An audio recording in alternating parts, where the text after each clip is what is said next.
सुमित्रा भरी दुनिया में अकेली थी।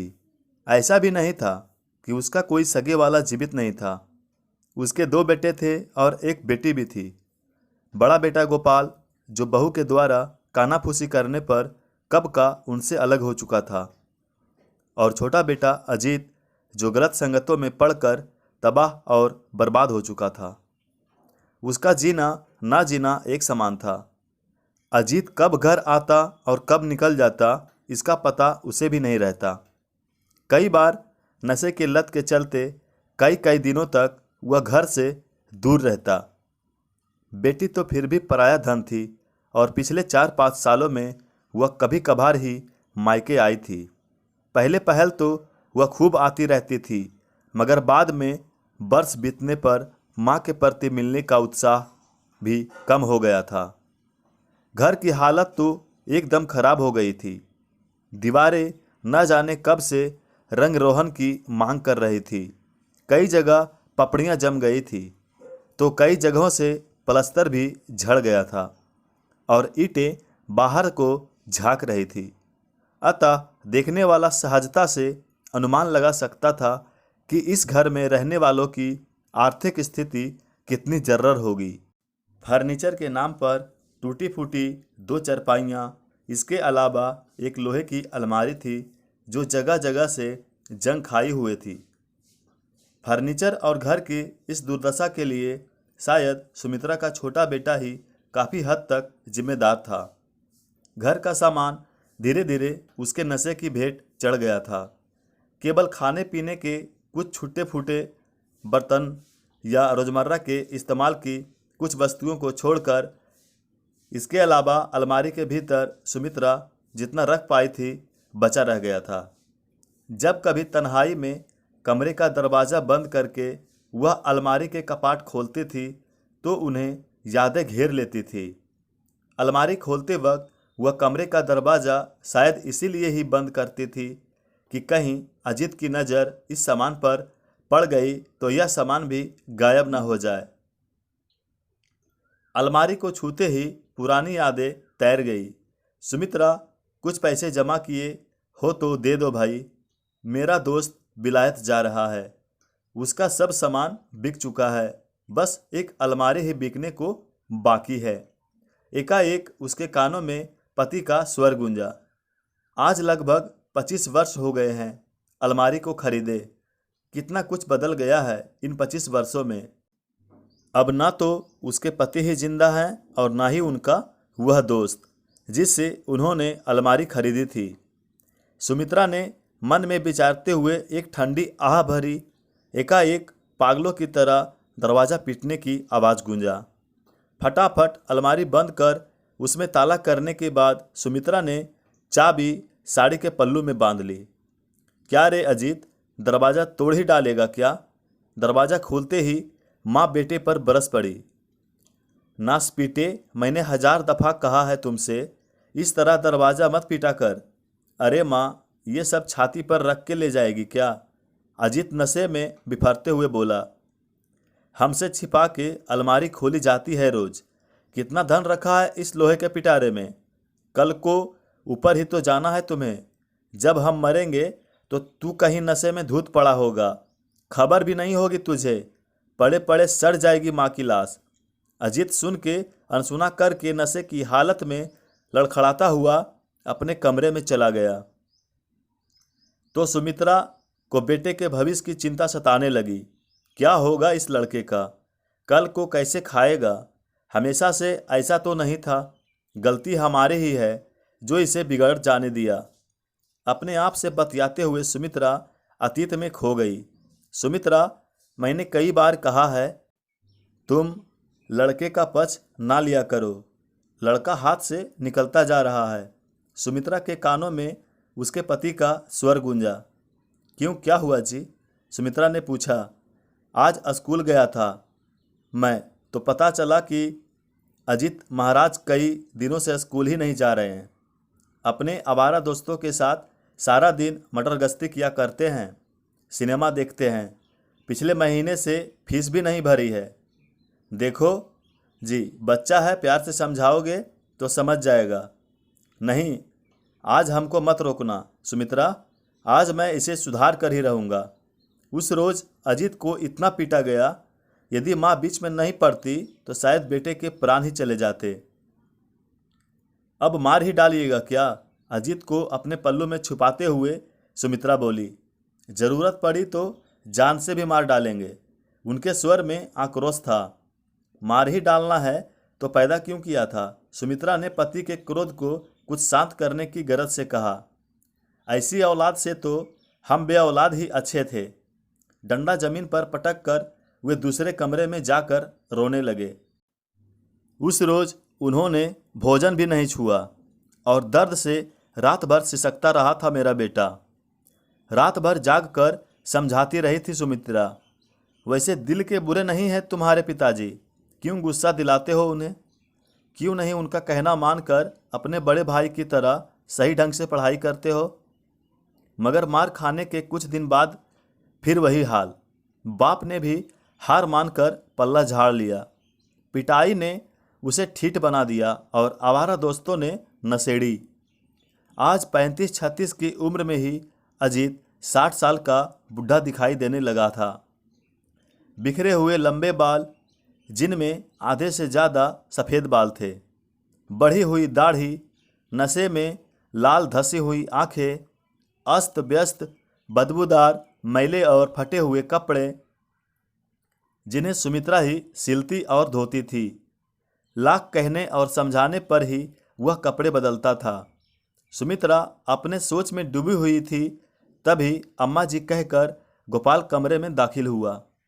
सुमित्रा ने देखा और पूछा, कौन गोपाल? आज बूढ़ी माई की याद कैसे आई? वो अम्मा जी, कहो कहो, हमने नया मकान ले लिया है, कल हवन है, यहाँ जहर खाने तक को पैसे नहीं हैं और तुमने नया मकान भी ले लिया। हृदय में घुली कड़वाहट को होठों पर लाते हुए बोली। देखो अम्मा जी, हम फालतू बहस करने नहीं आए हैं। अलका ने कहा था कि हम हवन के मौके पर बड़े बुजुर्गों का होना शुभ होता है, उनका आशीर्वाद जरूरी है, सो हम चले आए। अच्छा, अब बड़े बुजुर्गों की याद आ रही है? उस वक्त कहाँ मर गई थी यह बहुरिया, जब कानाफूसी करके तुमको इस घर से दूर ले गई थी? सुमित्रा के सब्र का बांध पैमाना छलक पड़ा और बेटे को सुना दी। मुझे लगता है मैंने यहाँ आकर गलती की है। इतना कहकर गोपाल वापस चल दिया। हाँ, हमसे मिलना भी अब गलती हो गया है। हमने गलतियाँ ही तो की है आज तक।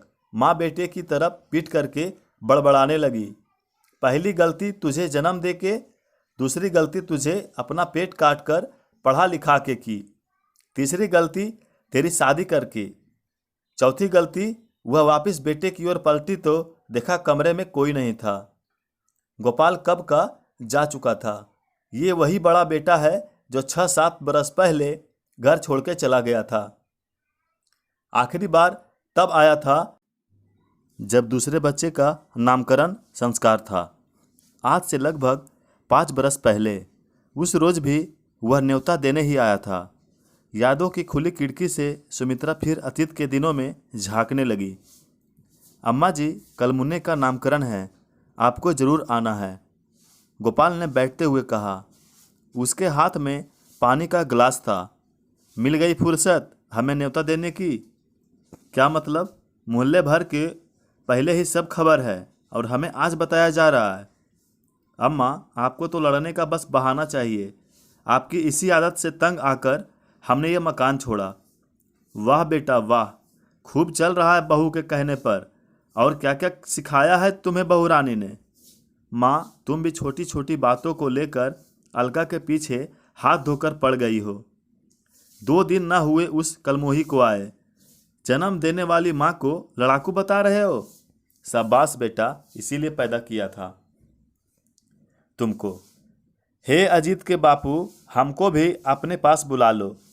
देखो माँ, नामकरण में आना है तो आ जाना, वरना कहकर गोपाल उस दिन जो गया फिर आज ही आया था। पूरे 5 साल बाद।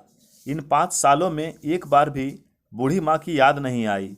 बाहर गली में कुत्तों का भौंकना सुनकर सुमित्रा की तंद्रा टूटी। वह वर्तमान में आ खड़ी हुई। बाहर जाकर देखा तो कबाड़ी वाला दिखाई दिया, जिसे देखकर कुत्ते भौंक रहे थे। कुछ एक बच्चे भी खेलते हुए दिख रहे थे। पड़ोस में ही 3-4 औरतें गप्पे लड़ा रही थी। कबाड़ी रद्दी ऊंचे स्वर में कबाड़ी ने इन पंक्तियों को दोहराया।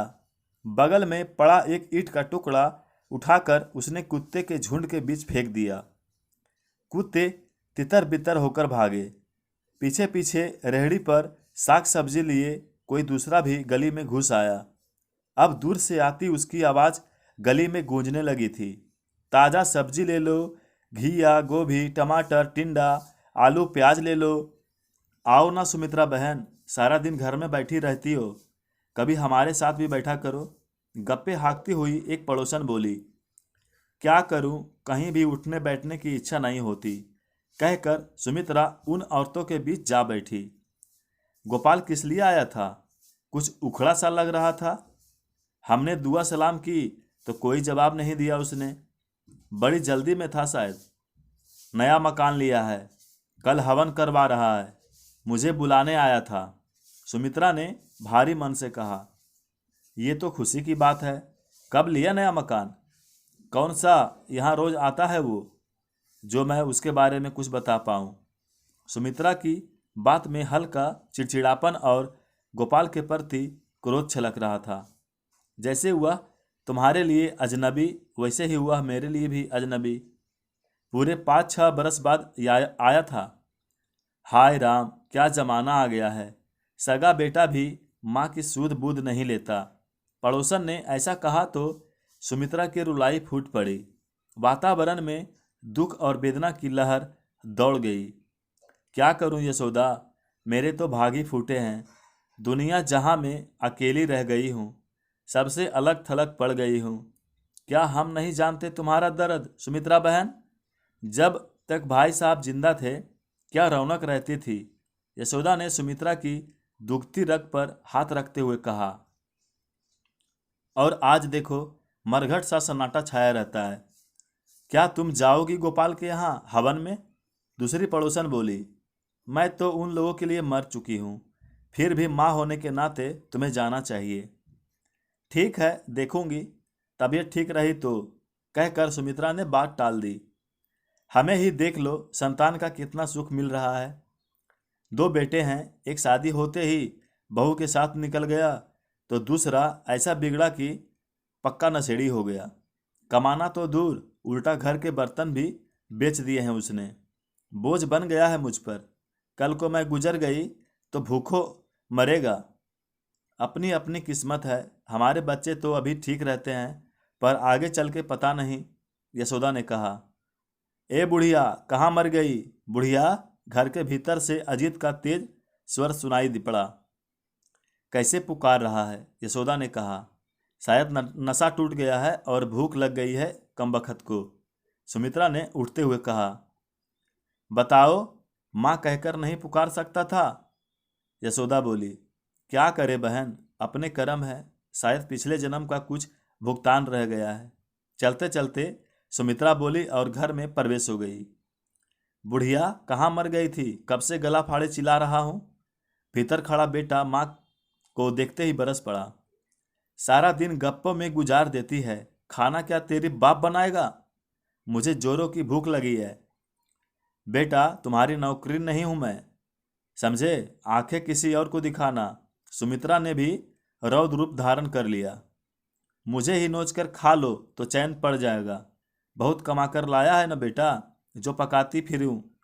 अभी जिंदा हूं तो खा रहे हो, कल को मर जाऊंगी तो अपनी हड्डियां खाना।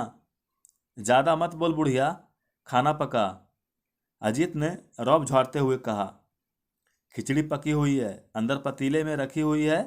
खाना भी अब हमारी नज़रों से छुपा कर रखा जाने लगा है।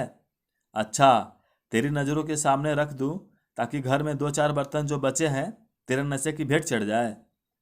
बुढ़िया, फालतू बकवास मत कर, चुपचाप खाना मेरे कमरे में भिजवा दो, कहकर अजीत कमरे में घुस गया। बेटे को खाना दे चुकने के बाद सुमित्रा पतीले में ही खाना खाने लगी। कुछ पुरानी यादें पुनः तैरने लगी। वह खाते खाते खिलखिलाने लगती। खाना खाते हुए उसे पति के स्वर सुनाई देने लगे। 1000 दफ़ा कहा है पतीले में मत खाया करो। क्या फर्क पड़ता है जी, कोई देख लेगा तो क्या कहेगा, कैसे गवार और असभ्य लोग हैं। ये असभ्य क्या होता है, तुम्हारी ही तरह होते हैं जिन्हें खाने की तमीज नहीं कि खाना थाली में खाया जाता है, ना कि पतीली कढ़ाई में। सुमित्रा तेज तेज हंसने लगी। उसे पति के साथ नोक झोंक अच्छी लगती थी। क्या पागल हो गई है बुढ़िया, ऊपरी मंजिल पर भी तेरे ठहाके गूंज रहे हैं। 2 मिनट चैन से खाने भी नहीं देती किसी को। खाना खा चुकने के बाद अजीत चीखा और खाली थाली और गिलास माँ के सामने फेंक दिए। कुछ नहीं, तुम्हारे बाबूजी की याद आ गई थी। नाम मत लो उनका, उन्हीं की वजह से हम इस नरक में पड़े हैं। ये जो 2 दाने अन्न के पेट में जा रहे हैं ना, उन्हीं की पेंशन की बदौलत खा रहे हो। उन्होंने तो जितना हो सका तेरा भला ही किया। ये नरक तो तूने अपने वास्ते खुद ही चुना है। क्या खाक भला किया है? सुमित्रा ने अजीत को सच्चाई बताई। अजीत बोला, हर वक्त मारते रहते थे, पूरे जल्लाद थे जल्लाद। तुम्हारे भले के लिए ही पीटा था उन्होंने। अच्छे से पढ़ लिख जाते तो आज ये हाल ना होता तुम्हारा। भैया ने कौन सा तीर मार लिया? कुछ भी है, अपना पेट तो पाल रहा है, उसके बाल बच्चे भूखे तो नहीं मर रहे। सुमित्रा ने पानी पीते हुए कहा। अब तो नया मकान भी ले लिया है उसने, 4 पैसे बचा ही रहा है। बकवास मत कर, मैं बाहर जा रहा हूँ। पेट भर खा चुकने के बाद डकार लेते हुए अजीत बोला। जब बेटा चला गया तो सुमित्रा ने दरवाज़ा बंद करके पुनः अलमारी के कपाट खोले। इस बार जेवरों पर उसकी दृष्टि गई तो कुछ सुहानी यादें और ताज़ा हो उठी। क्या सुमित्रा, बार बार जेवरे को निहारते रहने से तुम्हारा मन नहीं अघाता? पति का स्वर कानों में गूंजा। ये जेवर मैं अपनी बहुओं के लिए ली हूँ, जब बेटों की शादी होगी तो उनकी बहुएं पहनेगी। सुमित्रा पुनः वास्तविकता में लौट आई। अजीब सी अनुभूति के साथ वह गहने को हाथ से स्पर्श करने लगी। एकाएक उसके हाथ रुक गए जब बाली के जोड़ों में से एक बाली गुम देखकर उसे वह घटना याद हो आई जो बड़े बेटे के घर छोड़ने का कारण बनी थी। आए दिन छोटी मोटी नोक झोंक तो होते ही रहती थी, मगर उस दिन, बहू ये क्या, कान में सिर्फ एक बाली है? माँ जी, दूसरी बाली गुम हो गई है। हाय राम, 2 दिन गहने डाले नहीं हुए और खोने भी शुरू होकर दिए। मैंने इतने वर्षों से संभाल के रखे थे, जानबूझकर तो नहीं खोए माँ जी मैंने। बहू, तू इतनी नासमझ तो नहीं जो जानबूझकर खोएगी। मुझसे उलझने के तुझे नए नए बहाने जो सूझते हैं। माँ, गोपाल ने बीच में हस्तक्षेप करते हुए कहा। कह तो रही है जानबूझकर नहीं खोया, फिर क्यों बहस कर रही हो? अच्छा, मैं बहस कर रही हूँ? वाह बेटा, बहू को डांटने के बजाय उल्टा मुझे दोष दे रहा है। मैं तंग आ चुका हूँ रोज रोज की किचकिच से। तो ठीक है, तुम लोग अपना जुगाड़ कहीं और कर लो, मगर घर खाली करने से पहले मेरे गहने आज अभी और इसी वक्त मुझे दे दो। हाँ, बहू ने मुंह फुलाते हुए कहा। वैसे भी ये 2 कौड़ी के गहने पहनना किसे पसंद है? तुम्हारे लिए तो मैं भी 2 कौड़ी की ही हूँ। जब जन्मा हुआ ही पराया हो गया तो तुझसे क्या उम्मीद करूँ? गुस्से में माँ द्वारा कहे गए 2 वचन भी सहन ना कर सके बेटे और उसके बाल बच्चे। 2 दिन में ही नए मकान में मोह माया के सब बंधन त्याग कर शिफ्ट कर गए थे वे। सुमित्रा का मन दुख से भर उठा था। वह अलमारी के कपाट बंद करना चाहती थी कि उसके हाथ से टकराकर कोई चीज़ फर्श पर जा गिरी। उसने देखा तो दवा की शीशी थी जो फर्श पर गिरकर चूर चूर हो गई थी। ये शीशी पिछले 10 बरस से अलमारी में पड़ी थी। दिल के दौरे के लिए आखिरी बार इस्तेमाल की गई थी उसके पति द्वारा। काफ़ी तड़पे थे उसके पति दूसरे हार्ट अटैक के वक्त। बड़ी मुश्किल से सुमित्रा ने बेटों को आवाज़ देकर बुलाया था। सुमित्रा तो अपनी बेटी रूपा के साथ बस रोए जा रही थी। क्या हुआ माँ? गोपाल ने पूछा, मगर पलंग पर बाबूजी को तड़पता देखकर सारी कहानी वह समझ गया था। अजीत फटाफट अलमारी में से दवा की शीशी ले आओ, गोपाल ने चिल्लाकर कहा ही था। अजीत ने अलमारी के कपाट खोले ही थे कि माँ की हृदय विदारक चीख ने उसे दहला दिया। अजीत ने मुड़कर देखा तो बाबूजी का मृत शरीर पलंग पर शांत पड़ा था और रोना धोना मच गया। कांच के टुकड़े सुमित्रा ने बड़े सलीके से संभाल कर उठाए और हर टुकड़े में से उसे अपने पति की शक्ल दिखाई दी, मुस्कुराते हुए जैसे वह हमेशा रहते थे। रात काफ़ी हो चुकी थी। सुमित्रा अपने स्मृति में बालपन से अब तक के समस्त चित्रों को देखने लगी। न जाने उसे कब आँख लग गई। सोते समय आज उसके चेहरे पर अजीब सा संतोष था।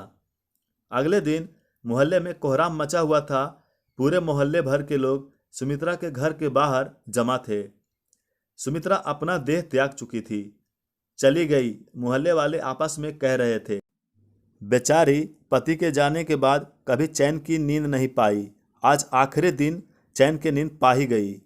बेचारी, भगवान इनकी आत्मा को शांति दे।